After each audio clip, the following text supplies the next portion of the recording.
Bueno, mis hermanos, vamos a continuar. Ya están todos llenitos. Espero no se vayan a dormir porque aquí ya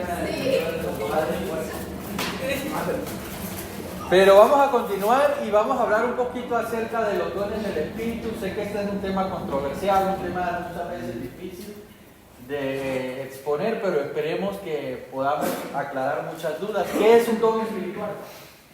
¿Qué entienden por un don? ¿Qué?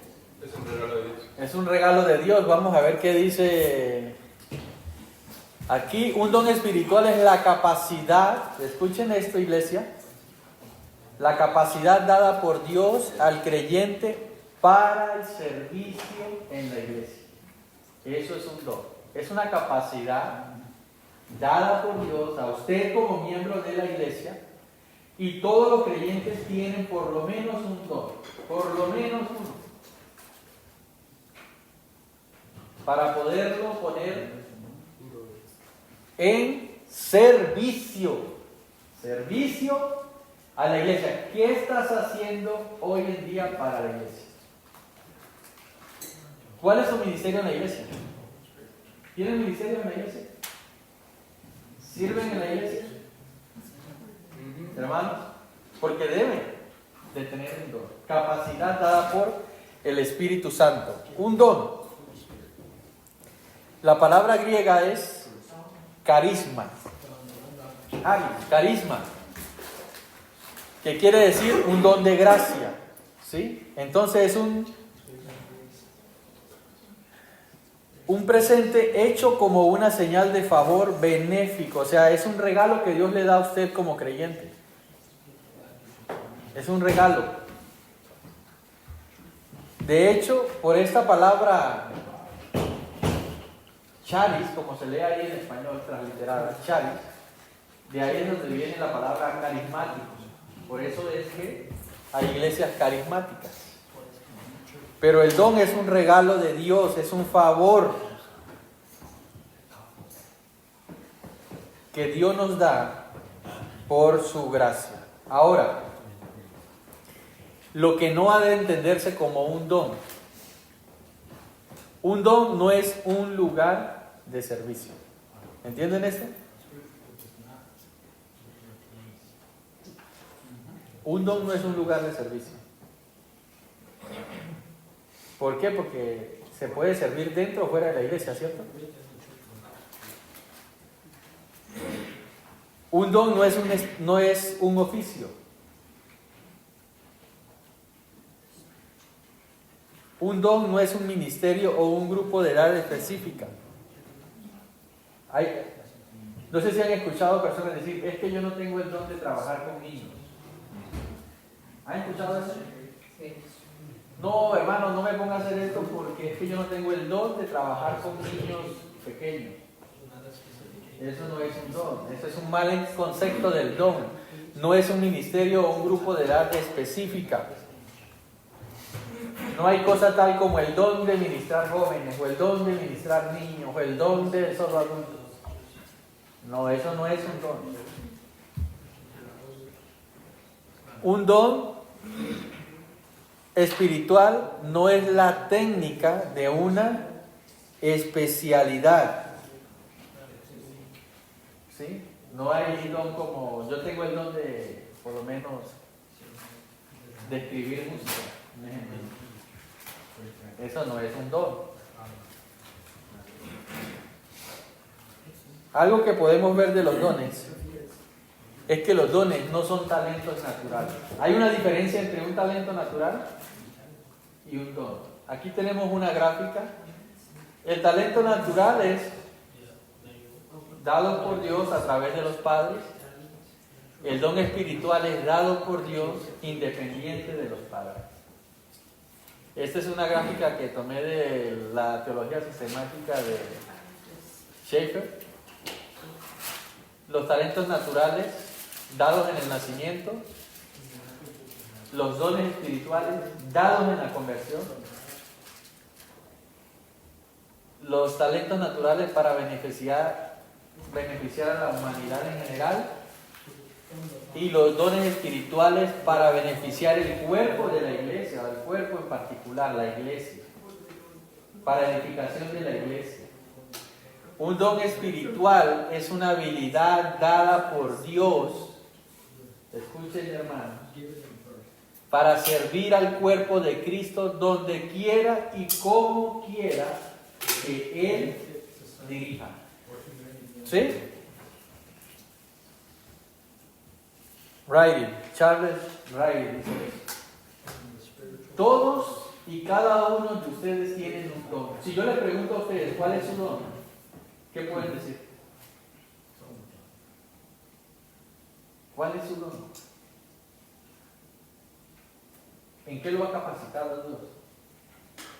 Pues diga, yo nunca pensé que pudiera hacer esto, pero gracias a Dios estoy haciendo esto para el servicio de la iglesia. Esa es una habilidad dada por el Espíritu. Hay muchos dones. Recuerden, Romanos 12 habla del don del servicio, de la gracia de dar, de la gracia de exhortar, de animar. ¿Sí? Esos son dones que Dios ha dado a la iglesia. Y por eso cada uno tiene un don diferente. Y cada iglesia tiene hermanos con dones diferentes. Y usted ha llegado a esta iglesia y ha sido dotado de un don para que lo ponga al servicio de la iglesia. No debemos ser egoístas, hermano. A veces Dios nos ha capacitado con algo y nosotros no hacemos nada en la iglesia.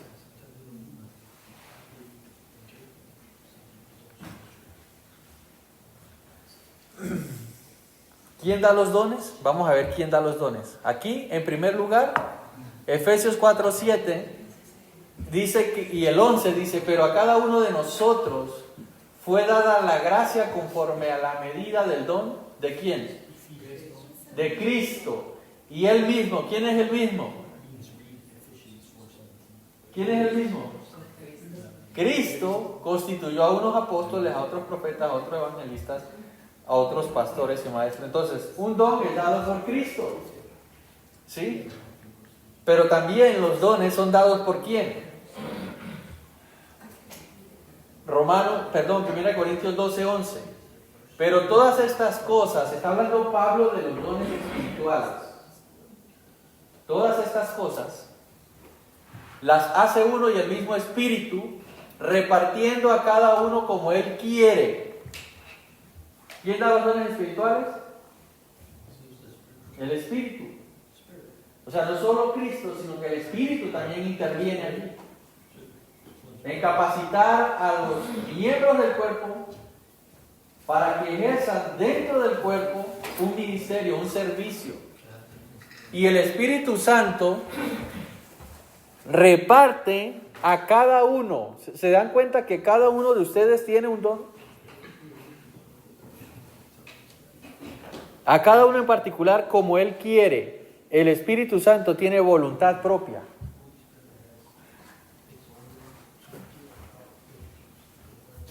Como Él quiere. Ahora, ¿por qué le da Él un don específico a cada creyente?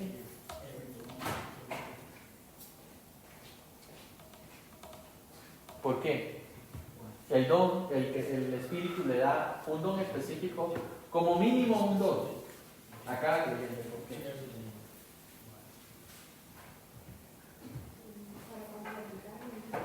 Para complementar las necesidades de la iglesia. ¿Qué más?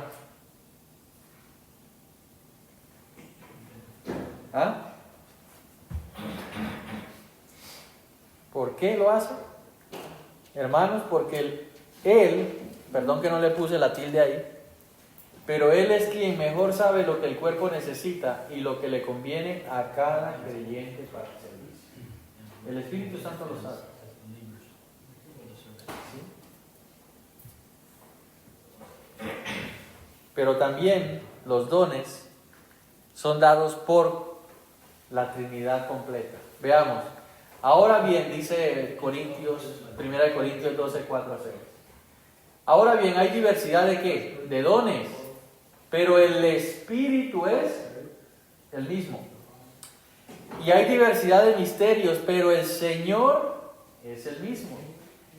Y hay diversidad de operaciones, pero Dios, que hace todas las cosas en todos, es el mismo. Entonces, la Trinidad completa, hermanos, participa en dar dones a la iglesia, que es su cuerpo. ¿Sí? ¿A quién se dan los dones? ¿A quién? A los creyentes, cada uno según el don que ha recibido. ¿Se dan cuenta de este texto lo que dice? El don que ha recibido. ¿Qué don recibiste? ¿Eres creyente? ¿Qué don recibiste? Yo no quiero exponerlos acá, hermanos, ni mucho menos. Pero yo quiero que ustedes evalúen, según este texto, qué don le ha dado Dios como creyente. Y ustedes van a necesitar de la ayuda de su pastor, de su mentor. Ustedes van a ir descubriendo ese don para que lo vayan poniendo en el servicio a la iglesia. Porque no puede ser posible que usted tenga un don dado por el Espíritu para el servicio a su iglesia y usted esté sin hacer nada. ¿Todos trabajan aquí? Bueno, ustedes no creo que trabajen, ¿no? ¿Sí? Ok, trabajan todos. Imagínense todos en su compañía, en el lugar de trabajo, los que están en la Tyson, en la línea, cortando la carne y uno sentado. ¿Funciona eso? Pues es precisamente lo que pasa cuando en la iglesia los creyentes han sido dotados con dones espirituales y toda la iglesia, los hermanos corran para aquí, haciendo acá, hay necesidad aquí, y el usted que tiene un don, que lo haga el hermano. Ahí está el pastor David, por el pobre pastor, corra para Omaha, corra para Llanton, corra para acá. Okay. ¿Se dan cuenta? ¿Por qué pasa esto? Porque creyentes que han sido dotados, capacitados, no están cumpliendo con su deber, no están cumpliendo con su ministerio y no están poniendo en ejercicio el don que Dios les ha dado.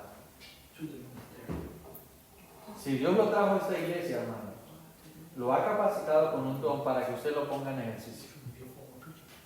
Amén. Porque lo ha recibido. Cada uno, según el don que ha recibido, ministrelo a quienes. A otros. Usted recibió un don no para usted. Usted recibió un don para ponerlo al servicio de otros. Como buenos administradores de la multiforme gracia de Dios. ¿Cuál es el propósito de los dones? Ok, aquí tengo otro texto, 1 Corintios 7:7.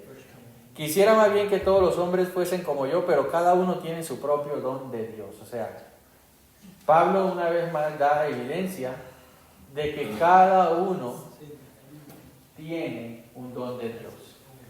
Veamos el propósito. Cada creyente tiene el don, un don, como mínimo un don. ¿Cuál es el propósito de los dones?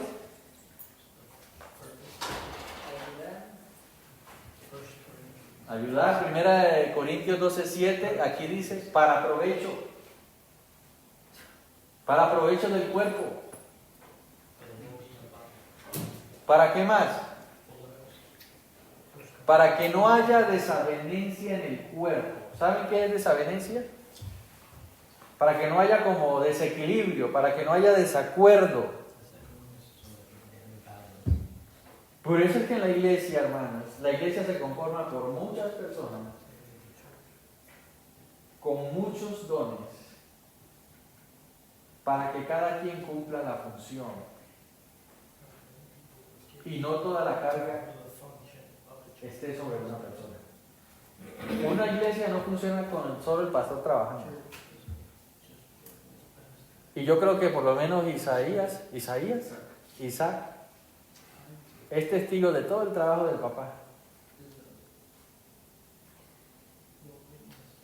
Es difícil la vida del pastor. El pastor corra para el hospital, corra para la visita, corra para la consejería, predica el domingo, no duerme porque está estudiando, no tiene tiempo para el hijo porque muchas veces está visitando al hermano en problemas y muchas cosas que ustedes no se imaginan. Que tiene que ir a Omaha, que tiene que ir a Llantos, que tiene que ir a Nimoy, bueno, esa es la vida del pastor. Y preparar una enseñanza no es nada fácil, son horas y horas y horas de estudio. Y el pastor muchas veces sacrifica el tiempo con su esposa, el tiempo con sus hijos. ¿Es así o no, Isaac? Sí, a veces. ¿Sí? Para poderle darles alimento a ustedes. Pero cuando ustedes podrían hacer lo que el pastor está haciendo. Porque todos tienen un don. No es posible que el hermano David esté aquí cargando el televisor arreglando la silla. No, Dios lo ha llamado para eso. Y la iglesia está para eso. Recuerden Hechos capítulo 6, allí los apóstoles dicen, no es justo que nosotros estemos sirviendo las mesas, y no es porque servir mesas sea una obra o un trabajo menos que la predicación o la enseñanza. Pero los apóstoles son claros, dicen, no es justo que nosotros dejemos la predicación y la oración por estar sirviendo las mesas. Porque hay otros llamados para esto, pero el ministerio de la enseñanza es enseñanza y oración, que es el ministerio del pastor. Y esto, como consejo les doy, cuiden al pastor, que él se dedique a enseñar y a orar por ustedes. Pero muchas otras cosas en la iglesia, ustedes, como cuerpo, como hombres de Dios capacitados por el Espíritu y dotados con dones espirituales, pónganlos al ejercicio de la iglesia. Para que no haya desavenencia del cuerpo, dice, todos se preocupen los unos por los otros. ¿Usted alguna vez se ha levantado de su cama, medio dormido, y le ha pegado con el dedo chiquito a la esquina de su cama? ¿Lo han hecho o no? Duele, ¿cierto? Yo hace poco me mudé, compré una casa nueva, puse la cama y la puse al revés. Y tenía un hierro afuera y en la mañana me levanté y le clavo el dedo ahí. Me dolió hasta el pelo, hermano. Eso mismo debe pasar cuando un miembro de la iglesia sufre. Porque ustedes todos son un cuerpo. ¿Entienden esto? ¿Entienden la analogía que Pablo nos está queriendo mostrar en 1 Corintios? Ustedes todos son un cuerpo. Si un miembro sufre, todo el cuerpo se duele. Si yo me pego en el dedo chiquito, me duele todo mi cuerpo. Si un miembro de la iglesia cae en pecado, la iglesia debería postrarse a llorar y a orar por ese hermano. Porque nos debemos los unos a los otros. De hecho, en 1 Corintios 12, Pablo dice, ¿acaso porque yo no soy ojo, puede decir la mano al ojo, no te necesito? ¿O puede decir la nariz al oído, no te necesito? No, nos necesitamos unos a otros. Somos un cuerpo en Cristo. Para edificación, Efesios 4:2, para edificación del cuerpo de Cristo. Estamos en una construcción. La palabra que Pablo usa es edificación. ¿Por qué? Porque cada quien está aportando. Estamos edificando constantemente, creciendo el edificio. La casa espiritual de Dios. Somos real sacerdocio, nación santa. Casa espiritual de Dios, dice Pedro 2. Entonces, iglesia, mucho cuidado con esto. ¿Debo yo pedir dones? ¿Debo yo pedir dones? ¿Ustedes no han escuchado de creyentes frustrados porque llevan años pidiéndole a Dios que le dé el don de... Hablo en el mundo de los carismáticos pidiendo, por ejemplo, el don de lenguas o pidiendo el don de profecía? Yo conozco hermanos o amigos de iglesias carismáticas que tienen años pidiendo el don de sanidad. Quiero tener el don de sanidad, y oran y oran y oran y ayunan. Se murieron de viejos y nunca tuvieron el don de sanidad. ¿Por qué pasa esto? ¿Debo yo pedir dones? ¿Ah? ¿Qué dice? Junior dice que no. Vamos a ver qué dice la Escritura. Pablo dice: procurad pues los dones mejores, mas yo os muestro un camino más excelente. Y luego dice: seguid el amor y procurad los dones espirituales, pero sobre todo que profetice, dice en 1 Corintios 14, 1. Aquí la palabra profetizar, o hablando aquí de procurar, la palabra procurar pues los dones mejores y procurar los dones espirituales, hay que indicar que el contexto explica estas expresiones como dar prioridad en el culto público a los dones que más edifiquen. Recordemos que Pablo, en 1 Corintios 12, Pablo no está hablando de los dones como tal.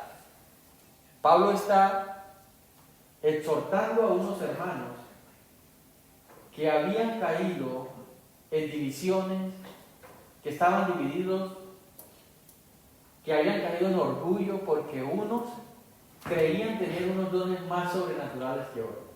Y estaban completamente divididos porque uno llegaba a la iglesia y decía: yo soy el que habla lenguas, otro por allá: yo soy el que profetizo, yo soy el que sano.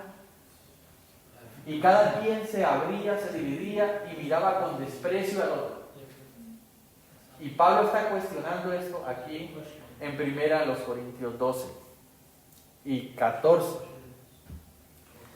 Entonces, se me descargó esto. Entonces, cuando habla de procurar, está hablando de darle prioridad a los dones o al culto público, los dones que más edifiquen. En este contexto, ¿cuál era? El amor, la enseñanza. Voy a terminar con esto porque ya es hora.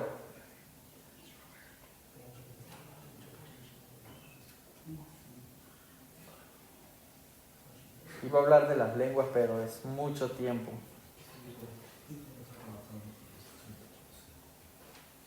Pero veamos esto. Las evidencias de la presencia del Espíritu Santo. Aquí rápidamente, por temas de tiempo. Convicción de pecado. Si el Espíritu Santo está en ti, te convence de pecado. Te dice cuando estás pecando. Te inquieta, hermano. ¿Sí? Eso ténganlo bien presente. Eso es una evidencia de la presencia del Espíritu Santo en tu vida. No estás a gusto con el pecado. Si tú pecas y te parece como nada, ten cuidado, porque posiblemente no eres creyente. Pero si pecas y el Espíritu te redarguye, eres un hijo de Dios. Una evidencia de la presencia del Espíritu Santo es la convicción del pecado. Otra evidencia de la presencia del Espíritu Santo es una adoración verdadera. Llegará la hora cuando los verdaderos adoradores adorarán en espíritu y en verdad. ¿Eres un adorador, hermano? ¿Un adorador en espíritu? ¿Qué más? Otra evidencia. Conformación a la imagen de Cristo. Colosenses 3:18, ¿qué nos dice?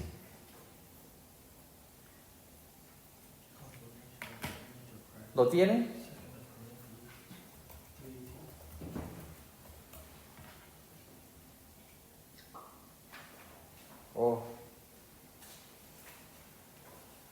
creo que Segunda de Corintios Segunda de Corintios, perdón. 3:18. Sí. Por tanto, nosotros todos mirando a cara descubierta como un espejo la gloria del Señor, somos transformados de gloria en gloria en la misma imagen como por el Espíritu del Señor. Ok, el Espíritu Santo nos transforma cada día más a la imagen de Cristo. Hermano, cuando tu esposa te mira, cuando tu hermano te ve a Cristo. ¿Hay casados aquí? ¿Casados? ¿Puro soltero hay acá? ¿Todos solteros? ¿Eres casado? ¿Puro soltero? Puro soltero. Wow. Díganos usted, ¿Ah? casado. Yo soy casado. Felizmente casado, yo para que se anime. Felizmente casado. Pero sus hermanos en la iglesia, cuando lo ven a usted, ve a Cristo. ¿Ah? Porque el Espíritu nos conforma cada día más a la imagen de Cristo. El Espíritu nos da certeza de salvación. El Espíritu Santo, ese versículo de Romanos 8:16, dice que el Espíritu Santo da testimonio a nuestro espíritu de que somos hijos de Dios. El Espíritu Santo testifica a nuestro espíritu de que somos hijos de Dios. Otra evidencia de la presencia del Espíritu Santo nos da discernimiento. Ahí es primera de Juan 4, para que tengan presente. Primera de Juan 4:12. Juan, aquí está el apóstol Juan hablando de discernir los espíritus, porque hay espíritus engañadores. Entonces, el Espíritu Santo me enseña, capítulo 2, dice Juan, primera de Juan 2, habla de que el Espíritu Santo nos enseña. Entonces el Espíritu nos da discernimiento. Cuando yo puedo discernir entre lo que es justo, entre lo que es verdad, lo que es mentira, entre lo que es verdadero y es falso, eso es obra del Espíritu. Algo más. Unidad y edificación. ¿Hay unidad en la iglesia, hermanos? ¿Ustedes qué dicen? ¿Qué dicen de, cómo se llama la iglesia? Northern Heights. Northern Heights Baptist Church. ¿Hay unidad en la iglesia? Yo tengo poco tiempo de aquí y sí he mirado mucha unidad en... Una de las razones por las que sigo viniendo todos y me he dedicado a esta iglesia, porque veo la unión. Ok, eso me da gusto escucharlo, hermano. Porque mucha gente habla de espiritualidad o erróneamente hablan de espiritualidad porque brincan y danzan y saltan y casi que se dan puños unos con nosotros. Pero espiritualidad o la morada y presencia del Espíritu Santo en una iglesia trae unidad, trae edificación. Ustedes están creciendo espiritualmente, están conociendo más del Señor, no solo porque tienen esas clases, sino porque domingo tras domingo la predicación, ustedes están siendo confrontados, están siendo exhortados, están siendo animados, están conociendo más del Señor. Eso hace una iglesia en donde está la presencia del Espíritu Santo. Eso lo hace el Espíritu.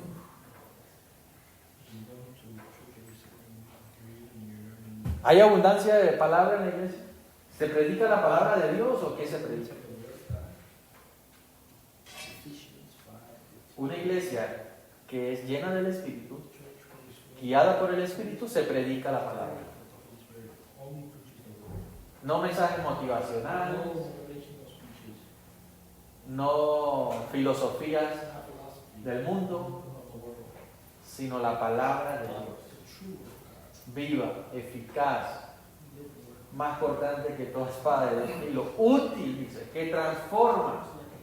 Eso es lo que se debe predicar en la iglesia y lo que se predica para que sea una iglesia llena del Espíritu Si se predica la palabra en la iglesia, esa es una evidencia de la presencia del Espíritu Santo. ¿A qué nos reunimos? A predicar la palabra, a oír de la palabra. Algo más, entendimiento. El Espíritu nos da entendimiento. El hombre natural no percibe las cosas que son de Dios. Pero por el Espíritu tenemos la capacidad de entender las Escrituras.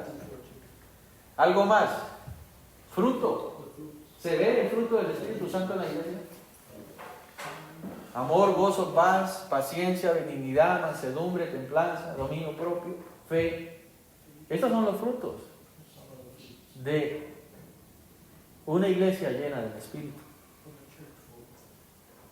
Y es lo que yo sé que ustedes son personas que saben discernir también y saben por qué están en esta iglesia.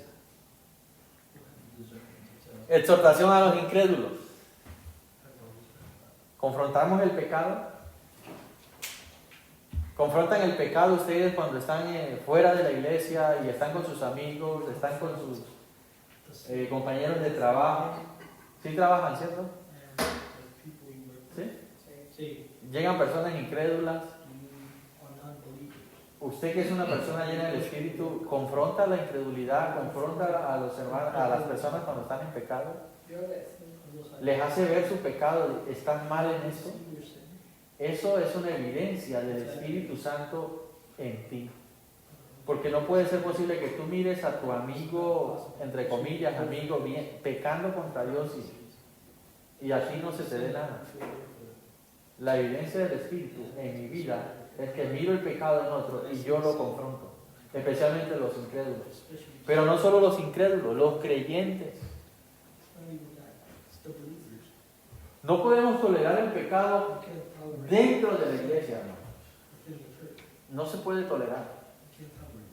Dios es un Dios santo. Yo estoy dando la clase ahorita de los atributos de Dios y estamos viendo la santidad. Y vemos a través de la Escritura que Dios el pecado lo trató con dureza. Nadab y Abiú pecaron contra Dios, Dios los consumió. Usa tocó el arca, Dios lo consumió. Los hijos de Elí robaban de las ofrendas del templo, del tabernáculo, Dios los consumió, los mató, los hizo morir. Con Dios no se puede jugar. Usted, hermano, está en la capacidad de exhortar a cualquier hermano que esté cometiendo pecado. No es solo tarea del hermano David. Imagínense el hermano con 100 ovejas. ¿Cuántas ovejas son estas 100? ¿200? El hermano David no se da abasto para ir a la casa de todos. Cada uno de ustedes deben ayudar, deben exhortar a otros creyentes. ¿Recuerdan lo que hizo Pablo con Pedro? En Gálatas capítulo 2, lo exhortó. Entonces es trabajo de todos, hermanos. Esto es la evidencia del Espíritu Santo en una iglesia. ¿Sí?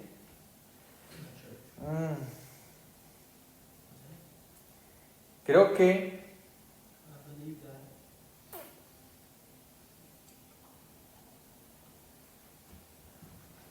tenemos 10 minutos. ¿Sí? Esto, voy a tocar un pedacito del tema de las lenguas, porque estamos hablando acerca de los dones y del Espíritu. Y una de las cosas en donde más confusión hay hoy en día es en el tema de las lenguas y en el tema de los profetas y los falsos apóstoles. Pero por temas de tiempo voy a tocar un poquito del tema de las lenguas. ¿Les parece? ¿Sí? Ok, voy a pasar estas diapositivas, porque este era vamos a hablar un poquito acerca del don de lenguas, porque creo que es una necesidad hoy en día donde hay mucha confusión. ¿Sí? En este tema de las lenguas están 3 posiciones. Unos que son los continuistas, otros los continuistas moderados, los cesacionistas. Cesacionistas dicen el don definitivamente no está, El moderado dice, puede que alguien pueda hablar lengua, dependiendo del contexto. Y el continuista definitivamente dice, sí se puede hablar lengua. Sí. ¿Qué es la lengua? 1 Corintios 12, 28 dice, los que tienen don de lenguas. El don de lenguas era un don dado por el Espíritu Santo en el primer siglo. La iglesia de Corinto, habían hombres que hablaban lenguas. El don de lenguas, ¿cierto? Pablo dice lo siguiente, si yo hablase lenguas humanas y angélicas, con esto inicia el capítulo 13. ¿Sí? Ahora, aunque glosa, que es la palabra, glosa para lengua, es la palabra glosa, se puede referir al órgano físico del habla, la lengua, también puede significar lenguaje, tal como se emplea cuando hablamos de la lengua materna.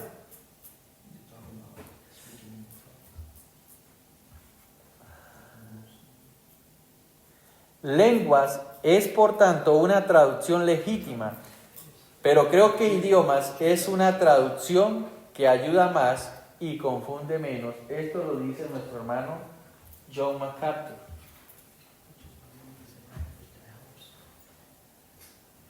Vamos a ver un ejemplo en Hechos capítulo 2, versículo 4. ¿Alguien lo tiene? Rápidamente. Ahí estoy equivocado del versículo de Hechos 2, 4.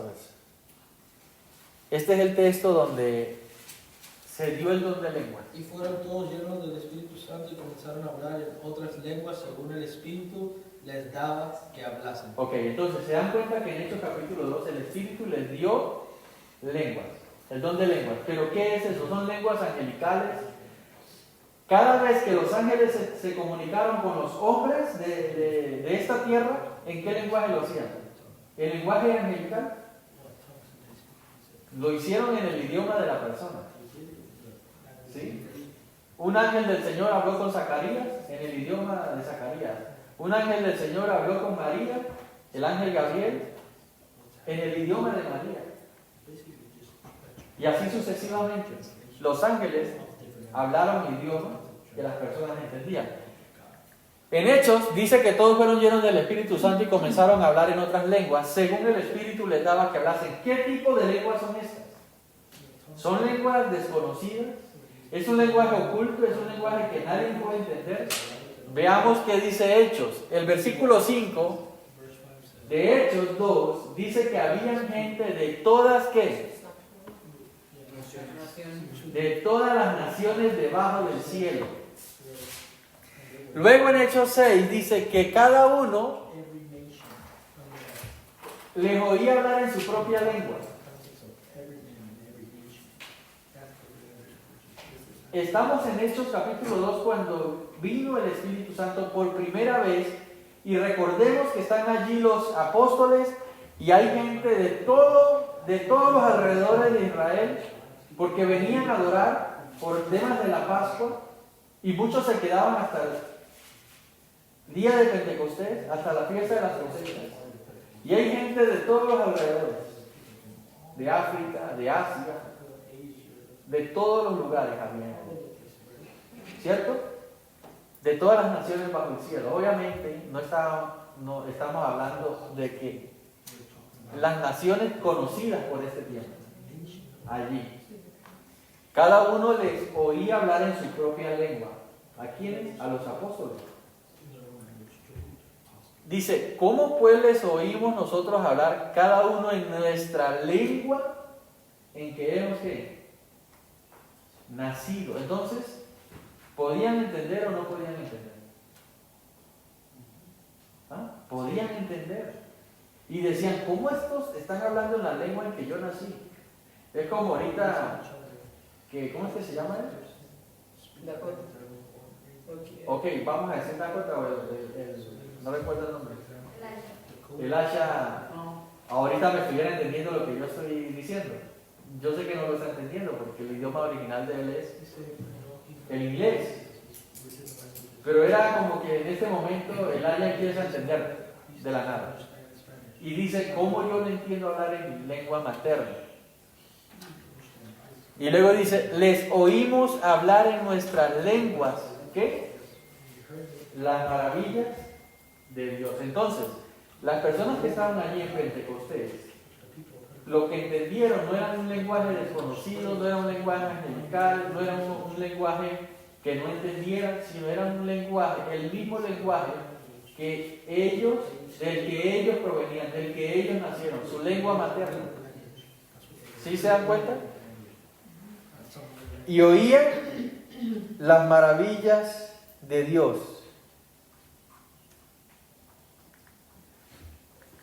Aquí hay un comentario de Gundry.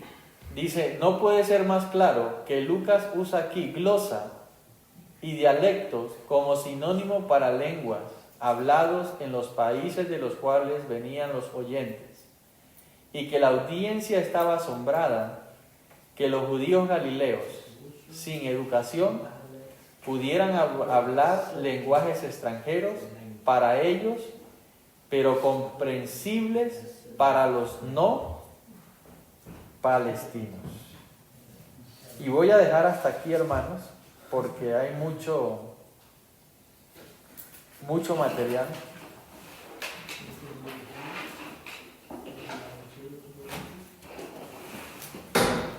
¿Tienen alguna pregunta, hermano? ¿Hay alguna pregunta en relación al Espíritu Santo?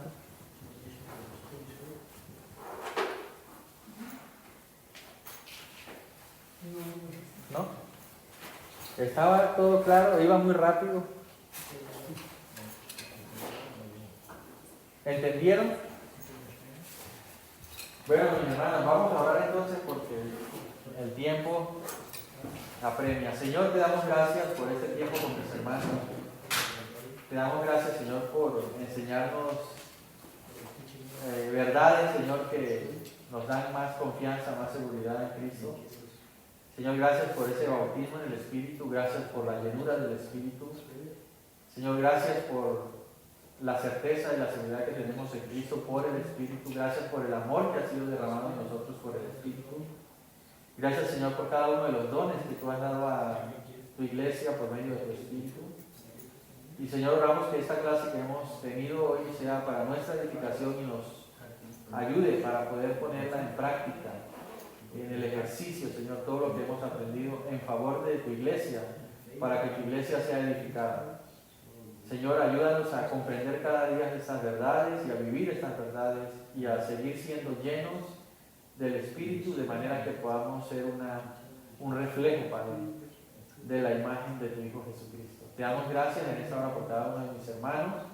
Ahora que vamos a salir, llévanos con bien, Padre. En el nombre de Jesús, amén y amén. Que Dios les bendiga, hermanos.